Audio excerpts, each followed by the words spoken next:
Okay, plan B. Um,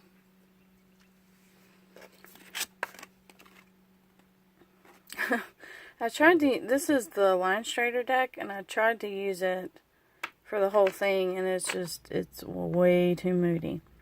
But I did pull this one for which ancestors are present, and what I got from this without the book for the Line Strider deck, swords are very negative, and I don't think this is a negative card for this situation.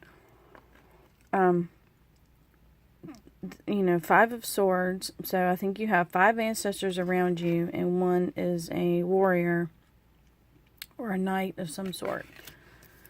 Okay, and then, so what I'm going to do is I'm going to use, excuse me, the Gilded Tarot, and, if some of the Line Strider cards that I pulled, because I still have them out, if some of the Line Strider cards that I pulled, I feel, go better with these questions, I'll use those instead. But I hope that makes sense, because like I said, I tried to use this deck for the whole thing, and it was like too much, I'm not ready. So and that's fine. So anyway, on to the next question. Okay, and this one is, what is your relationship to me? So what is their relationship to you? And this is a very royal feeling card. I feel like maybe that's you. They see you as a type of a princess. There's a joke around here that and I hope this doesn't offend you, but everyone here in North Carolina wants to be Native American. And because we have Cherokee, and we have Catawba, and we have Lumberton, which Lumberton is kind of controversial because they're not, for whatever reason, they're still not recognized by the government as an actual tribe. And there are reasons for that. But and I think maybe there's just not enough of them.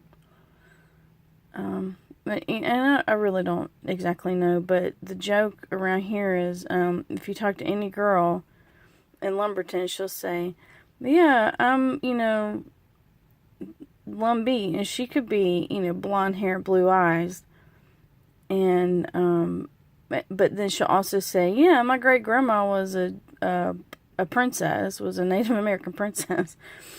And I hope that doesn't offend you, but it kind of reminded me of that, because, I mean, literally, like, anyone you talk to around that area would be like, yeah, and I'm descended from a Cherokee princess, or a Navajo princess. So, around here, because we are so diverse, like here, my family is Irish and English. And, so we kind of, being,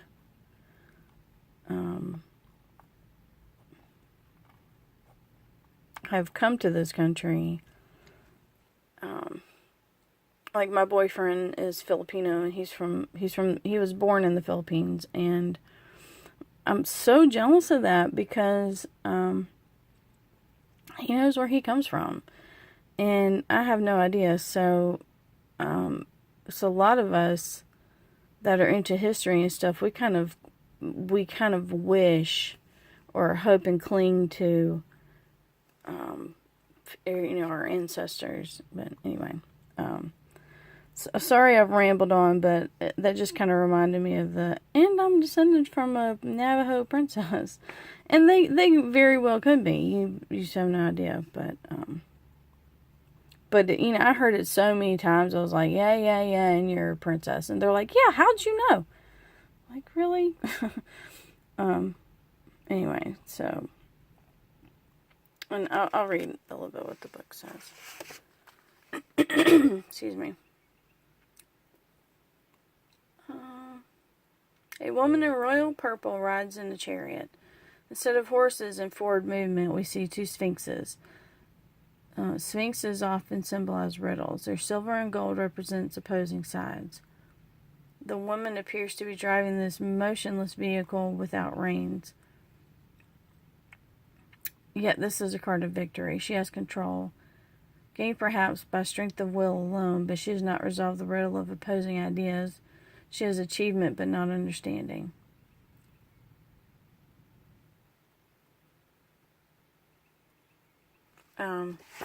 So your ancestors could be the ones pulling your chariot or leading your chariot.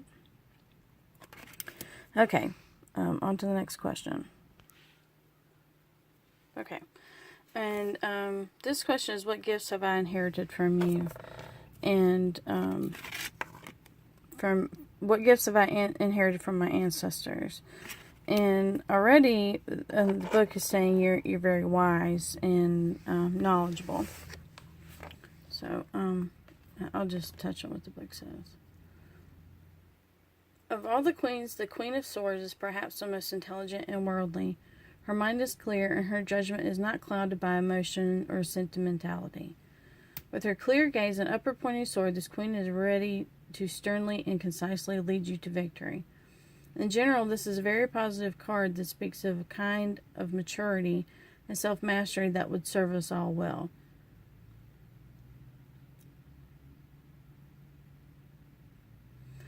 This queen is most often shown in profile, looking at and gesturing to someone we cannot see. But this illustration of the Queen of Swords is facing, yet her eyes are focused on something far off. So they see you, what you've inherited from them is your brains, I think, and you know, like the book said, sometimes she's looking in profile, but now she's facing her people head on. So even though she's looking into the distance or into the unknown, she's facing it head on. So I think you might have inherited your strong will, so to speak. So okay, on to the next card.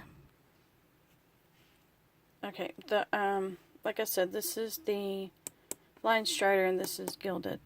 And the reason why I'm showing you is they pretty much say the same thing. I'll quickly read what the book says about the sun, and then I'll quickly read what the book says about the devil. But and this is what are their hopes for you? And the sun says prosperity, happiness, acceptance, joy, materialism, optimism, achievement, and friendship. The sun represents success, abundance, and fun. This card is about positive energy and joy. A heavy sunflower dripping colorful goo is being fed by little creatures. I want to depict the sustaining and life-nurturing power of light, as well as remind the querent that when you shine bright, others will flock to you. The sunflower is a traditional symbol on this card, and the other aspects highlight the sense of overabundance. So they want abundance for you. And then this one was saying, pretty much in order to have this abundance, don't be so negative, or don't let the negativity steal your joy. And that's the reason why I'm showing you both of these cards. I've never done this before. And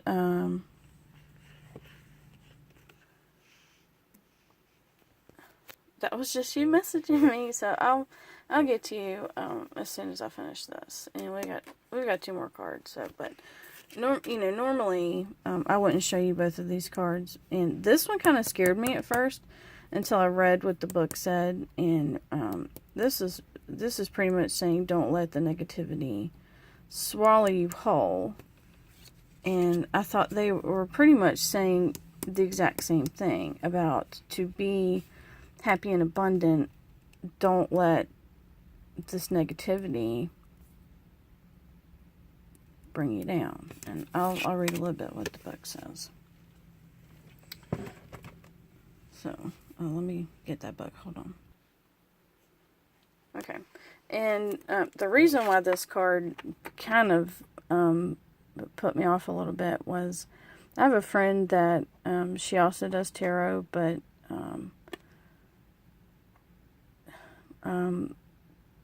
she drew this card for a situation between her her husband and her sister-in-law, and but this card had represented her in that situation. And she was like, no, I'm never doing tarot again. No. And she's not exactly, religious. She's not a Christian or anything like that. But, and this card is a little intimidating, to be honest. But, I'll read what the book says. Okay, the message of the devil is warning, a cautionary tale. If temperance is perfect balance, perfectly expressed, the devil is imperfect balance, recklessly pursued. Anything in the extreme, eating, working, sexual activity, exercising, leads to an unbalanced life. Take heed and moderate your behavior. Keep watch for obsessions in your life. Do not let any belief or practice overshadow all other aspects of your life or your responsibilities to yourself. Be aware of being so afraid of pleasures out of fear of addiction that you repress or deny all desires, even healthy ones. So they're saying everything in moderation,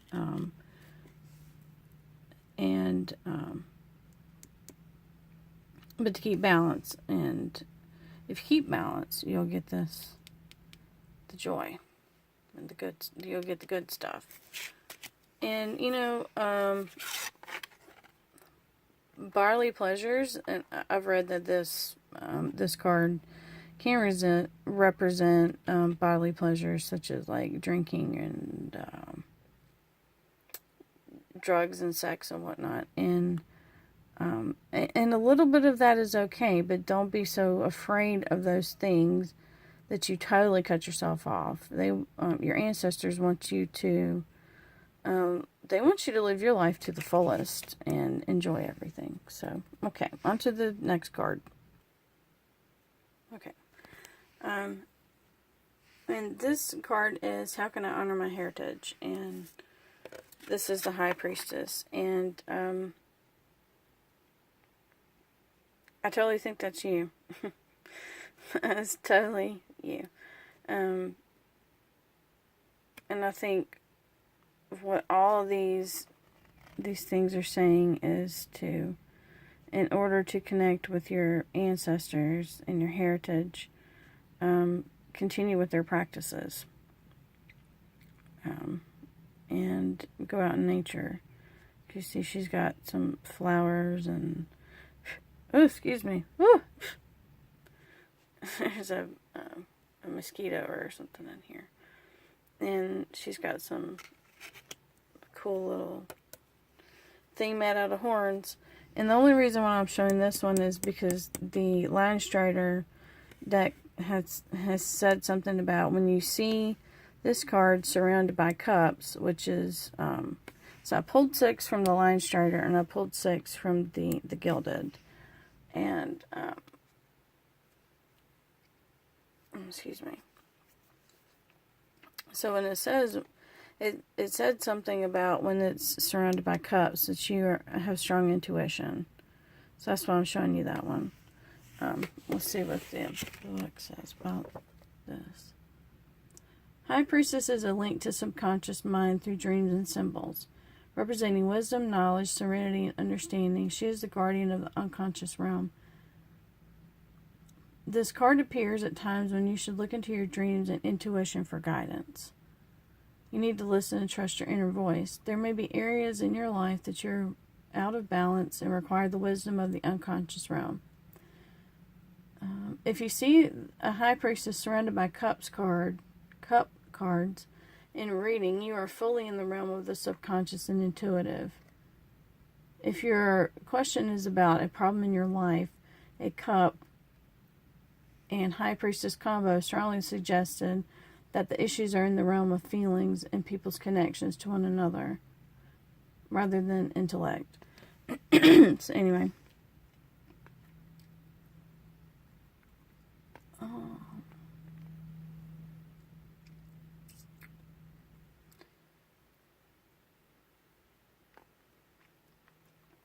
She may also indicate coming change. If you allow her to guide you, your intuitive and creative powers will increase. This is a card that often comes up for artists, poets, and writers. And I think that is,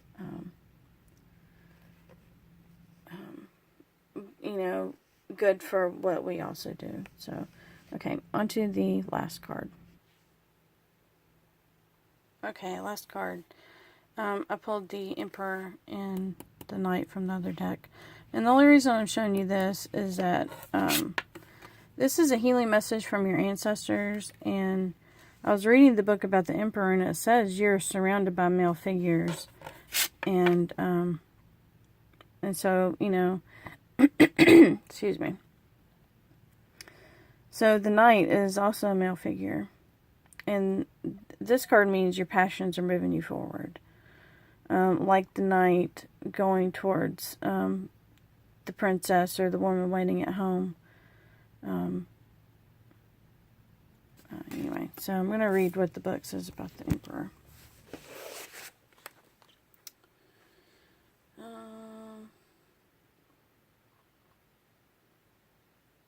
Think about the strong figures in your life and their relationships to one another. Is there a powerful male figure dominating the social atmosphere? That could be your husband or your partner. Are you the one who is currently in the male-dominated role or being called to assume that role and responsibility?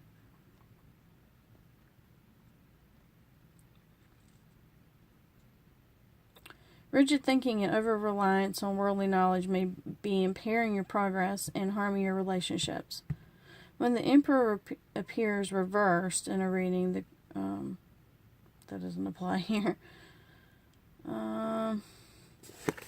Let me go back to the beginning of what the book says. I turned to the wrong page. I'm sorry. The Emperor is a masculine principle. He is a patriarch and represents power and authority. He is the father figure of the deck, the provider and the protector. While the other cards, like the Empress and the High Priestess, urge you to look to the unconscious realm for answers, the Emperor champions the mind over the heart. If you're faced with choices or complex situations, now is the time to draw on your experience, worldly knowledge, and authority. In a reading, this card may be urging you to assume the attitude and confidence of the Emperor. In some cases, this card may be telling you that you will be interacting with an Emperor, and your best course of action is to offer your expertise, authority, and knowledge.